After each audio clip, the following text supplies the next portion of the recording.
Et ben voilà, c'est dimanche. C'est même le 3e dimanche de l'Avent. Et je me suis réveillée beaucoup trop tard pour la messe. De toute façon, j'avais pas de moyen de transport pour y aller. Et quand j'en avais, mon Dieu. Oui, ces derniers temps, j'ai eu la possibilité d'aller à la messe et on a réussi à y aller qu'une seule fois. D'abord parce que j'avais dit, mais non, c'est pas parce que ça sonne que c'est la messe, ça doit être l'Angélus ou je ne sais quoi. Si, c'était bien la messe au village.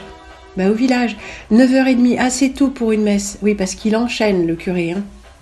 Ah, puis un vrai curé, un enfant du pays avec l'accent et tout. Hein. Ouais, c'était dans le sud, ouais, du côté de l'Ariège. Mais 9h30, d'accord, mais à 2 pas. Donc, rien de trop violent, quoi. Donc, nous avons quand même réussi à assister à la messe du premier dimanche de l'Avent. Ouais, c'était très beau. Les gens chantaient très bien. Il y avait un vrai chœur. Bon, des gens plutôt âgés en moyenne, mais aussi pas uniquement, dans une toute petite église qui ressemble à une chapelle, tant elle est petite, mais très belle, qui sonne très bien. Un sacré curé, hein, qui ne mâche pas ses mots. Ah oui, dans 4 semaines, on va bien manger, et on va bien boire, on va être à table, il y aura les cadeaux. Mais il y en a un qu'on a oublié. Oui, devine. Ça fait longtemps qu'on l'a oublié, celui-là. Le ringard, pas besoin. Pour se biturer la gueule et consommer et être avide de choses matérielles, pas besoin de lui. Surtout pas, même. Il nous encombrerait plutôt, n'est-ce pas ? C'est là que je me suis rencoquillée intérieurement en moi-même, me disant ça fait quand même, ça fait 20 ans au moins, ouais, un peu plus, que je fête Noël toute seule. Parfois ça m'est arrivé de le fêter depuis tout ce temps parce que j'étais en couple, et voilà. Mais non, même pas. Non, je crois pas. Je crois pas que je sois allée le fêter avec les beaux-parents. Non. On était loin en Suède, on était loin dans notre maison dans l'Allier, on était. Ou alors j'étais seule, pour une raison ou pour une autre. Ou alors, avec mon compagnon, nous étions dans l'humeur de ne pas participer à voilà. Et pas assez de force morale en moi-même pour dire non mais moi je suis chrétienne donc je vais fêter la naissance du Christ, mais pas tout le reste. Je vais fêter intérieurement. De toute façon, il n'est pas né le 24 décembre, sans doute pas. Mais bon, vous savez bien que tout ça c'est du culte solaire. Ça n'a d'ailleurs aucune importance. Je ne cesserai de répéter que c'est le positionnement qui compte, puisque tout est faux. Regardez, hein, ce petit raisonnement par l'absurde du matin. Enfin du matin, non c'est pas le matin. Je me suis réveillée à 13h. Non, je me suis réveillée un peu avant, mais quand j'ai regardé l'heure sur l'appareil qui avance de quasiment 20 minutes, ouais, on ne sait pas pourquoi. Ouais, donc il n'était pas 13h, mais bon, il était quand même vachement tard. Hein. Bien, ce petit raisonnement par l'absurde. Si tout est faux, des données dans lesquelles nous évoluons toujours à prendre un sens très léger, hein, dans lesquelles nous baignons, les données idéologiques, historiques, de tous côtés. Hein. Toutes les données sont fausses, ou fausses dans une certaine proportion. Donc, fausses, on peut dire. Eh bien, ce qui importe, ce n'est pas ce qui est vrai, puisque tout est faux, mais c'est ce que nous choisissons qui soit vrai. Ça veut dire que c'est ce que nous choisissons comme positionnement moral. Entre le chef de guerre qui pille, viole et conquiert le monde par l'épée, peu d'intelligence, peu de sensibilité, zéro niveau culturel, et le maître de sagesse, qui connaît ses textes anciens sur le bout du doigt, mais qu'on sent en désaccord avec cette loi si violente, agressive, surtout envers les femmes, et qui se démène comme un beau diable, non, ou plutôt pas, pour ne jamais se positionner en donnant raison à cette loi scélérate, mais qui s'ingénie à toujours mettre la bonté, la justice, partout où elle n'est pas. Qui choisissez-vous ? Comme dirait l'autre, je crois que la question, elle est vite répondue. Hein. Enfin voilà, la chose est simple. L'Église catholique, gna gna gna, ils ont détruit, ils ont tué. Ouais, ça c'est sûr. Ce n'est pas l'Église catholique, ce sont des factions, etc. L'Église catholique étant elle-même une armée. Alors bien sûr que ça n'est pas juste, mais comme rien n'est juste à l'intérieur de ce qui est faux et injuste, on trouve de petites pépites de vérité disséminées partout.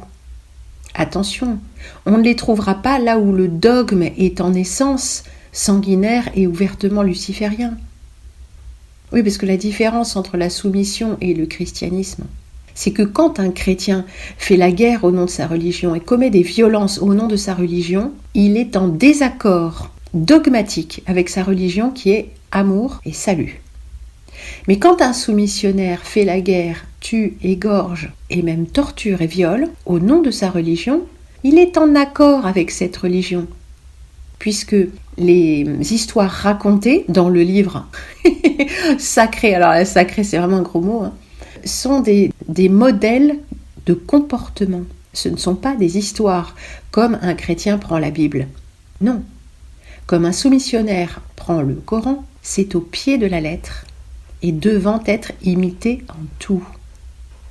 Oui, jusqu'aux 3 pierres pour se torcher, aux chameaux à sacrifier, etc. Oui, même au XXIe siècle. C'est pour ça qu'ils commencent tous à avoir des gros problèmes de dichotomie. C'est pour ça que partout où passe Internet, la soumission trépasse. Alors, pourquoi est-ce que ça ne change rien ? Parce que, ici, on va dire, parce que ceux qu'ils nous ont envoyés, ceux que les démons ont envoyés de l'enfer, ce sont des gens qui ont choisi le paradigme soumissionnaire. Le paradigme, non pas le paradis, le paradigme de guerre à outrance contre tout ce qui n'est pas soumis, au sens propre et au sens figuré.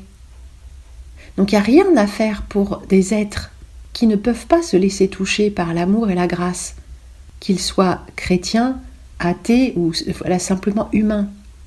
Il n'y a rien à faire. Donc eux, que ce soit vrai, que ce soit pas vrai, que le Momo ait existé ou pas, que tout ça ne soit qu'un tissu d'histoires racontées à rebours, ils y croient dur comme fer. Ouais, dur comme fer, ouais, bah oui, bien sûr.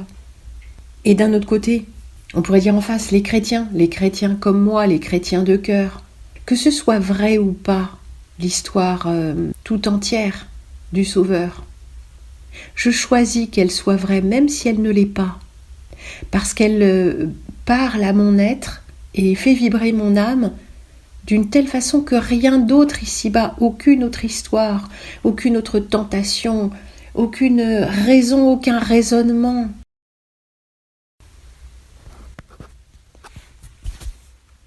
Ah, fichtre, j'avais enregistré une belle portion de cet édito par petits bouts sur ce dictaphone. Il y en avait 18 minutes et j'ai fait une fausse manip. Oui, parce qu'il fallait que je tronçonne ce truc pour des raisons, pour des raisons techniques, d'envoi, etc. Et en fait, je n'ai pu garder que les 4 premières minutes. Les 14 minutes restantes ont été effacées. C'était une excellente diatribe sur le mental et la façon dont le mental justifie sa propre existence. Quel dommage. Non, mais parce que c'était vraiment d'une grande précision. Et la façon dont notre expérience vécue, ce que nous sommes, en fait, va colorer notre expérience. Comme le mental justifie toujours sa propre existence, bah oui, si je suis un homme blanc, j'aurais tendance à penser, alors, caricature, que les blancs sont supérieurs en race et que les hommes sont plus rationnels, les femmes sont... bon bref, donc c'est aux hommes que revient la direction des affaires, etc. Voilà, on a des choses un peu comme ça, à l'extrême. Mais si on se regarde vraiment intérieurement, on ne prend pas non plus le contre-pied en disant les hommes sont des abuseurs, des salauds, ça devrait être les femmes. Et... Non, ni l'un ni l'autre. Il faut juste arriver à comprendre qui nous sommes les uns et les autres, ce que nous sommes vibratoirement. Qu'est-ce qu'un homme, qu'est-ce qu'une femme, entre autres, et qu'est-ce que être né ici ou là, qu'est-ce que le génie propre de notre incarnation dit de nous. Et surtout, ne pas faire comme si ça n'existait pas, comme si nous pouvions réfléchir de façon objective, sans tenir compte de qui nous sommes, de notre histoire personnelle, de tous les tenants et aboutissants de notre incarnation. Parce que ce serait faire exactement comme, c'est ça que j'avais développé dans la physique quantique, l'expérimentateur est inclus dans l'expérience. Mais quand on réfléchit idéologiquement et spirituellement, il faut aussi s'inclure soi. Mon expérience vécue ne colorera pas mon expérience religieuse ou mon développement logique idéologique de la même manière. C'est une évidence. Donc il faut regarder dans les deux sens en même temps. à l'intérieur de soi est l'objet de sa réflexion. Et j'ai failli faire un petit lapsus lors du dernier bulletin. Il faut regarder dans les deux directions à la fois, à l'intérieur et à l'extérieur. Et j'ai failli dire, il faut regarder dans les deux dimensions. Oui, il faut regarder dans la dimension matérielle, en même temps qu'il faut regarder dans la dimension intérieure. Tout le temps.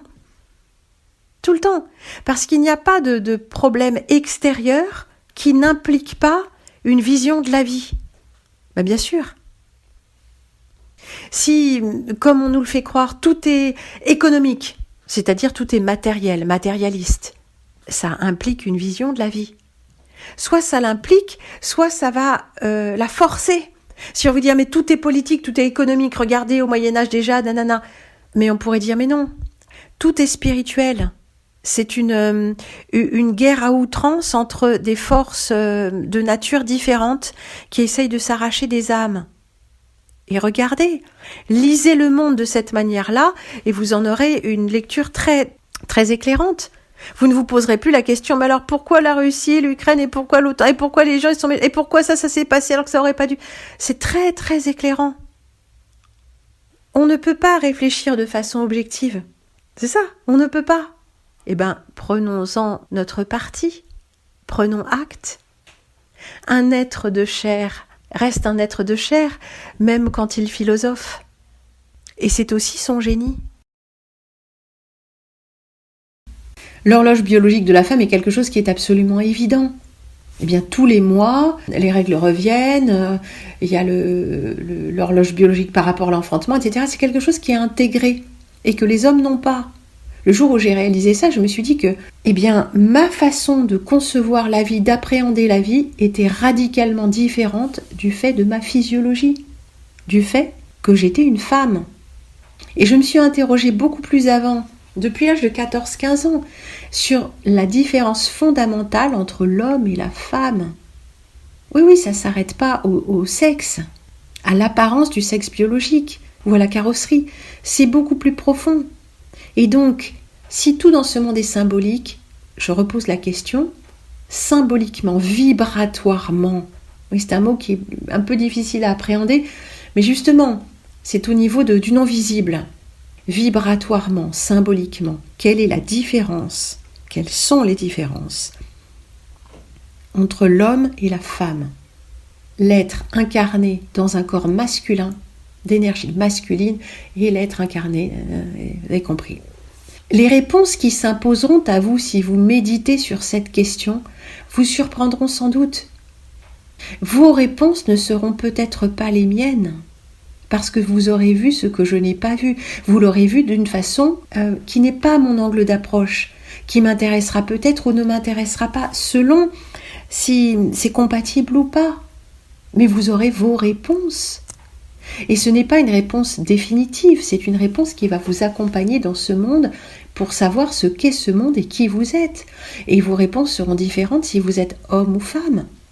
Si vous êtes jeune ou que vous avez une longue traînée d'expérience derrière vous, avec beaucoup d'histoires entendues, beaucoup d'expériences différentes, ou au contraire des expériences qui se répètent, vous donnant l'impression d'une réalité uniforme. Vous comprenez, la question nous tient en éveil. Les vraies questions, les questions fondamentales, celles qui dans notre monde n'ont strictement aucun intérêt et sont fortement découragées. Sous le prétexte qu'on y a répondu depuis très longtemps et que ce ne sont même pas des questions, et certaines ne sont même pas des questions valables. Les questions les plus importantes sont les questions qui devraient vous occuper, non pas vous tourmenter, mais se proposer à vous tout au long de la journée avec un sourire amusé. Les réponses ne vont pas venir sous forme de réponses formelles, mais sous forme d'expérience, sous forme d'une attention soutenue à l'instant, sous forme de micro-événements que vous n'auriez même pas remarqués. Quand on vit animé de ces questions, de la question, quand on vit en forme de point d'interrogation, chaque instant est plus savoureux. Le regard est plus perçant. Les sensations sont plus fines. De très peu, bien sûr. Mais tout simplement, vous êtes plus vivant. Et vous voulez que je vous dise? Ça se voit.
Thank you.